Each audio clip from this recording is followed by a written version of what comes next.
අපි දරුවන් ජයග්‍රහණවලදී ඇගීමට ලක් කිරීමත් පරාජය වෙන විට දිරිමත් කිරීමත් තමයි ගුරුවරුන් හැටියට දෙමව්පියන් හැටියට අපේ වගකීම තියෙනවා. ඉතින් අපේ දහම් පාසලේ දරුවන් ඇගීමට ලක් කිරීම තමයි දැන් මම සූදානම් වෙන්නේ. මොකද දිනපතාම දහම් පාසලට දරුවෙක් ආවම ඒ දරුවා ඇගීමට ලක් කරාම දහම් පාසලකට එනකොට පන්සලකට එනකොට ඒ අවශ්‍ය වැඳුම් පිදුම් කිරීම සඳහා අවශ්‍ය බුද්ධ පූජාව නැගෙනීමත් අපි දරුවන් ඇගීමට ලක් කරන අවස්ථාවක් තමයි.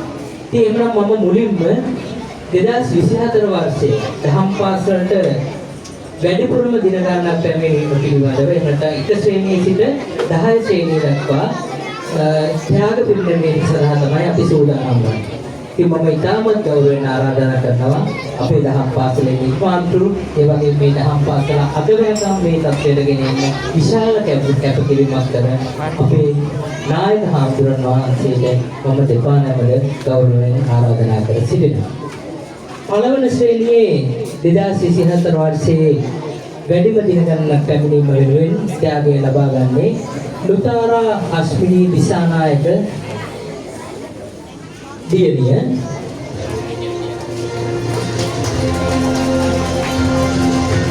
එබැවින් මේ අවස්ථාවේ සම්බන්ධ නොවන නිසා එක ශ්‍රේණිය HJ සහස්නා ඉක්මි දියණිය,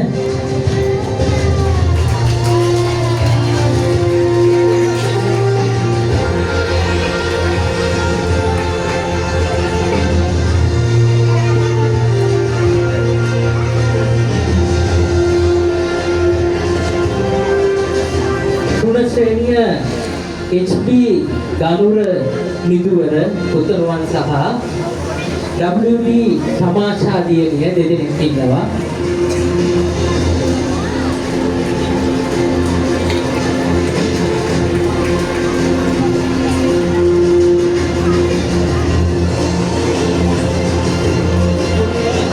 හතර ශ්‍රේණිය නෙතුමි යහන්සා සුබසිංහ දියණිය,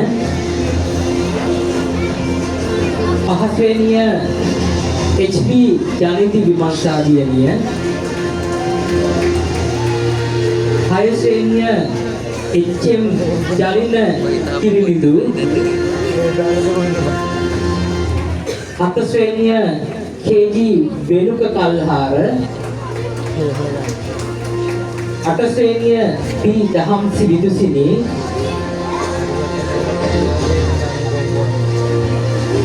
නවය ශ්‍රේණිය HJ විහඟ ආකාශ,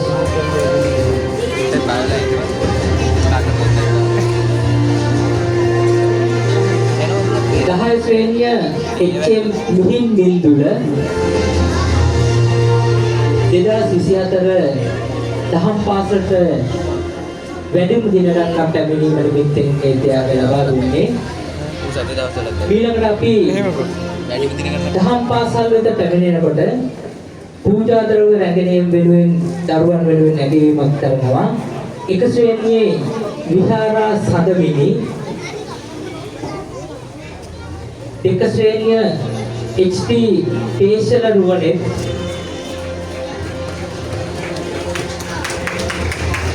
තුන ශ්‍රේණිය WHP ජනීෂා ඔසදී,